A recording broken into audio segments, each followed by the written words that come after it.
শীতের মধ্যে নদীর ধারে হাঁটতে হাঁটতে আসছিলাম, এসে দেখি এখানে এই ভাইরা মাছ ধরতেছে জাল দিয়ে।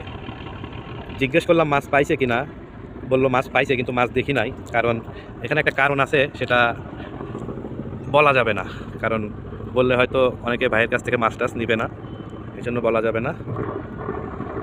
দেখা যাক মাছ পায় কিনা।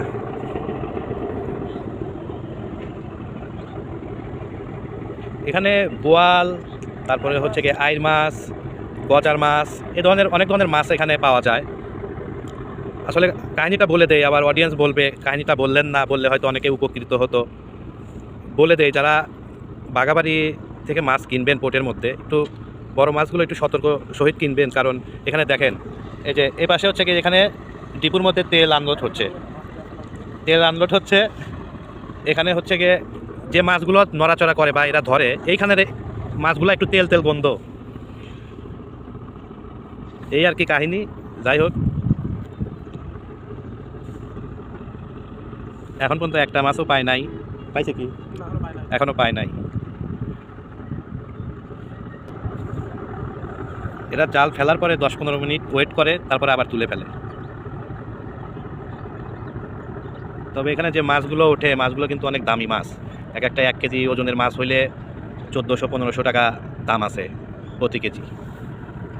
এখন পর্যন্ত একটা মাছও পায় নাই।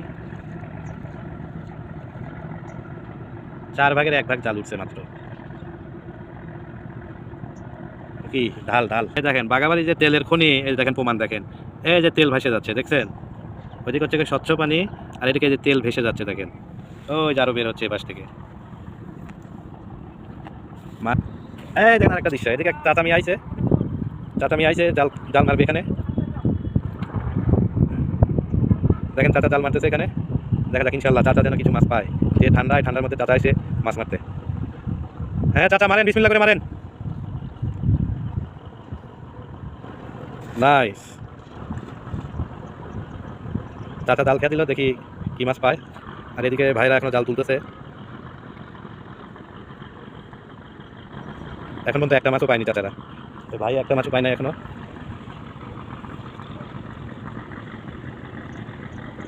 চাচা জাল ফালায় দাঁড়ায় আছে দেখেন, চাচা জালটা নিচে যাচ্ছে, এই জন্য দাঁড়ায় আছে, একটু পরেই তুলবে।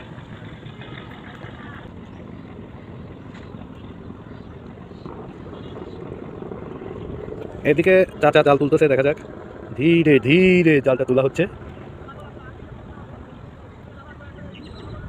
আমাদের দেশটা হচ্ছে নদীমাতৃক দেশ আসলেই।